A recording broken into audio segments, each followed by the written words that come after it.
Best health packages up to 80% discount. Tirumala Diagnostics. నమస్తే అమ్మా. నమస్తే అమ్మా. అమ్మా ఉమ్, మరణం అనేది ఉమ్, మంచం మీద సంభవిస్తే ఉమ్. దానికి సంబంధించి మంచి చెడులు ఏమన్నా ఉంటాయమ్మా? ఈ మధ్య కామెంట్ రూపంలో చూశానన్నమాట నేను. ఏమని వచ్చింది కామెంట్? అసలు మరణించొచ్చా, ఉమ్, దీనివల్ల మంచి జరుగుతుందా చెడు జరుగుతుందా అనేది కామెంట్ చేశారు. తర్వాత ఒక వ్యక్తి ఇంటి లోపల మరణించినా కూడా ఆ ఇంటి వాతావరణం కానీ ఇంట్లో ఉండే వాళ్ళకి కానీ ఇబ్బంది కలుగుతుందా, ఇంట్లో మరణం సంభవించొచ్చా అనేది కూడా ఒక ప్రశ్న చూశానమ్మా నేను. మంచం మీద మరణించడం అన్నది మంచిది కాదమ్మా. మంచం మీద ఏ పని పనికిరాదు. పడుకోవడం ఒక్కటి తప్ప ఇంకా ఏ పని మంచం మీద చేయకూడదు. మంచం మీద అన్నం తినకూడదు, మంచం మీద కూర్చొని చదవకూడదు, మంచం మీద కూర్చొని జపాలు తపాలు అవి ఏమీ చేయకూడదు. ఏ పని కూడా మంచం మీద చేయకూడదు. దేనికి ఏది కేటాయించబడిందో దానికి అది మాత్రమే చెయ్యాలి తప్ప మిగిలింది చేయకూడదు. అంతే కదా? అవునవును. మంచం అన్నది పడుకోవడానికి. అది ఎందుకు పనికిరాదు మిగిలిన వాటికి అంటే ఆ విషయం మనం గమనించాలి. మనిషి శరీరంలో ఎక్కువగా జీవ ప్రక్రియ జరిగేటటువంటి సమయం నిద్రపోయేటప్పుడు మెటాబాలిక్ యాక్టివిటీ జరుగుతుంది. విపరీతంగా చెమట పడుతుంది. మనం పడుకున్నటువంటి దుప్పట్లు ఆ చెమటను అంతా పీల్చుకుంటాయి. అంతేకాకుండా ఇట్నుంచటు దొర్లినప్పుడల్లా ఈ చర్మం మీద అప్పటికప్పుడు పడిపోయే చనిపోయినటువంటి కణాలు ఉంటాయి కదా, మృత కణాలు, డెడ్ సెల్స్, అవన్నీ మంచం మీద పడతాయి. అందుకని దుప్పటి దులిపామంటే దాని మించి వచ్చేది బయట నుంచి వచ్చిన దుమ్ము కాదు, మనిషి శరీరంలో ఉన్నటువంటి డెడ్ సెల్స్. అందుకే ఒక ఏసీ రూమ్ లో గాలి ఆడనటువంటి రూమ్ లో కూడా ఒక 25 మంది మనుషులు వచ్చి కాసేపు కూర్చుని పెడితే దుమ్ము వస్తుంది చిమ్మితే. All dead cells skin. అందుకని అవి బాగా ఉన్నటువంటి ప్రదేశం దేనికి పనికిరాదు. ఆ కారణంగా ఒకళ్ళు పడుకున్న మంచం మీద ఇంకోళ్ళు పడుకొని కూడా పడుకోరు. పనికిరాదు కదా, ఎవరి మంచం వాళ్ళదే. అవునవును. అటువంటిది మంచం మీద మరణించటం అన్నది అది మంచిది కాదు, ఉత్తమ గతులకు ఇవ్వదు అని చెప్తారు. మరైతే ఏం చెయ్యాలి? పూర్వకాలం కొంచెం ప్రాణం అటు ఇటు అవుతూ ఉన్న సందర్భంలో చూసి కింద దర్భలు కానీ గడ్డి కానీ లేకపోతే తుంగచాప కానీ వేసి దాని మీద పడుకోబెట్టేసేవారు. కొంతమందికి ఇప్పుడు హఠాన్మరణాలు అవి ఇప్పుడు ఉన్నాయి కానీ పూర్వం వృద్ధాప్యం వచ్చి తీసుకుని చనిపోవడమే జరుగుతూ ఉండేది. దాంట్లో వాళ్ళకి పైగా వాళ్ళకి తెలుస్తూ కూడా ఉండేది, అయిపోయింది నాకు వెళ్ళిపోయే కాలం వచ్చింది అని చెప్పాక. నేను చాలా మందిని చూశాను అలా, మాకు సమయం అయిపోతుంది నేను చూశాను, నా కళ్ళతో చూశాను నేను. ఇంకా ఎక్కువ సమయం లేదు, గడ్డి వేయండి, నేను కింద పడుకుంటాను, బయట పడుకోబెట్టండి అని కూడా చెప్పిన వాడు. బయట ఒకటి పడుకోబెట్టమని చెప్పి. ఎందుకంటే దాని మంచం మీద గనక శరీరం వదిలినట్టయితే కూడని చోట వదిలింది కనుక వాళ్ళకి ఉత్తమ గతులకి వెళ్ళడానికి వీలు కాదు.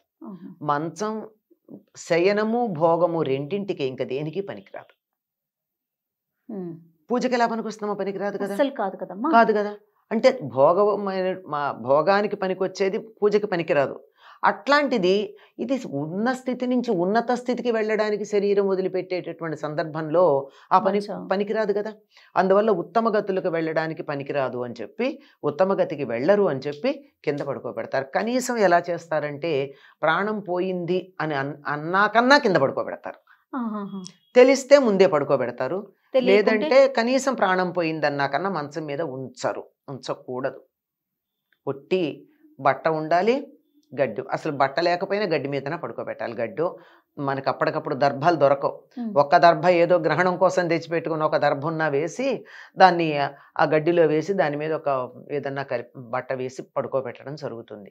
అలా చేయాలి. ఎందుకంటే ప్రాణం పోవడం అనేది హఠాత్తుగా ఒక్క క్షణంలో పోదమ్మా, ఒక్క క్షణంలో పోదది, క్రమక్రమంగా పోతుంది.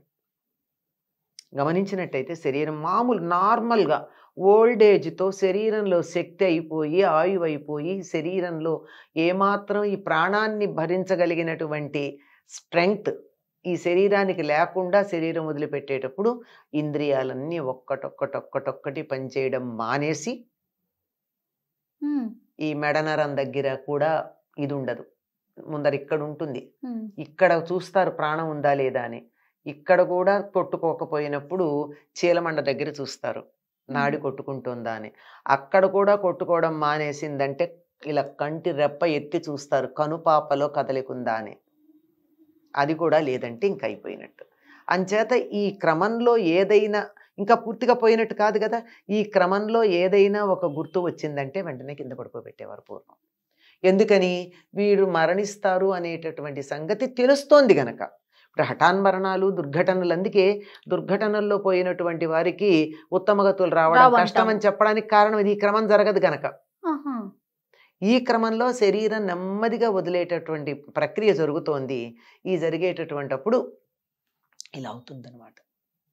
అందుకని అది తెలిసి కింద పడుకోబెడతారు. అలా గనక అయినట్టయితే మరి దర్భకి ప్రత్యామ్నాయంగా గడ్డో తుంగచాపో వేస్తారు. కానీ దర్భ అయితే శ్రేష్టం. సహస్ర పరమాదేవి శతమూల శతాంకుర సర్వం హరతు మే పాపం దూర్వా దుస్వప్న నాశిని అని దర్భని గురించి చెప్తారు. సమస్తమైనటువంటి పాపాలు పోగొట్టగలిగినటువంటిది కనుక ఇక్కడ ఉండేటటువంటివి ఏవి కూడా తమతో పట్టుకెళ్లకుండా చాలా వరకు పాపాలన్నీ అక్కడే ప్రక్షాళనం అయిపోయి జీవుడు పైకి వెళ్ళడానికి వీలవుతుందని మంచం మీద మంచం మీద లేకుండా శరీరం వదిలే ఏర్పాటు చేస్తారు. అయ్యో మా నాన్నో మా అమ్మో పెద్దవాళ్ళు ఎవరో ఉంటారు కదా, అయ్యో వాళ్ళని ఇలా చేస్తామా అని చెప్పి కంగారు పడుతూ ఉంటారు. ఎంతంటే ఈ ప్రేమలు మనిషి మీద శవాన్ని ఊరేగిస్తూ గొడుగు పట్టుకుంటారండి ఎండ తగులుతోందని కదమ్మా. మమకారాలు కాంట్ హెల్ప్ ఇట్. అలా అనిపిస్తుంది అయ్యో అని.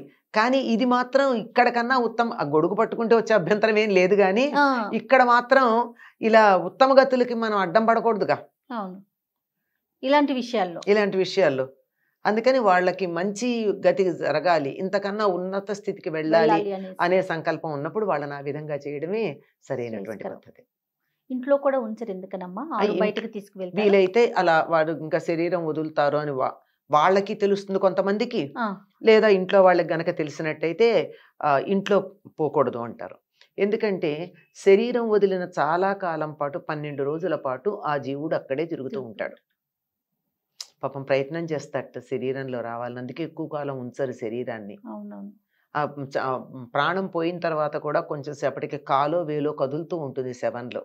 ఎందుకంటే ఈ జీవుడు ప్రయత్నం చేస్తాడు ఆ శరీరంలో ప్రవేశించటానికి, కానీ వెళ్ళలేడు. ఇంపాసిబుల్.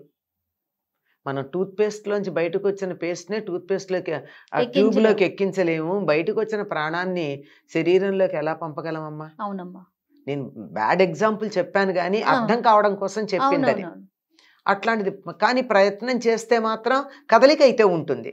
అట్లాంటివి అంటే జస్ట్ ఎక్కడో వేలు కదిలినట్టు అట్లా అనిపిస్తూ ఉంటుంది. భ్రమేమో అనుకుంటాం, కాదు నిజంగానే కదులుతుంది. ఆ జీవుడు వచ్చి ప్రయత్నం చేస్తూ ఉంటాడు. ఇంపాసిబుల్. అట్లాంటప్పుడు అక్కడ గనక ఉన్నట్టయితే ఆ చైతన్యం మన చైతన్యంలో కొద్ది డిస్టర్బెన్స్ కలిగించే అవకాశం ఉంది. పిల్లలు భయపడుతూ ఉంటారు. అట్లాంటివి అలాంటి డిస్టర్బెన్సెస్ లేకుండా ఉండడానికి అందులో కొన్ని నక్షత్రాలు మంచివి కాదంటారు. ఏదో ధనిష్టా పంచకం అని చెప్తారు. అలాంటి నక్షత్రాల్లో గనక వాళ్ళు శరీరం వదిలితే 6 నెలల పాటు వాటిని మూసేసి ఉంచుతారు.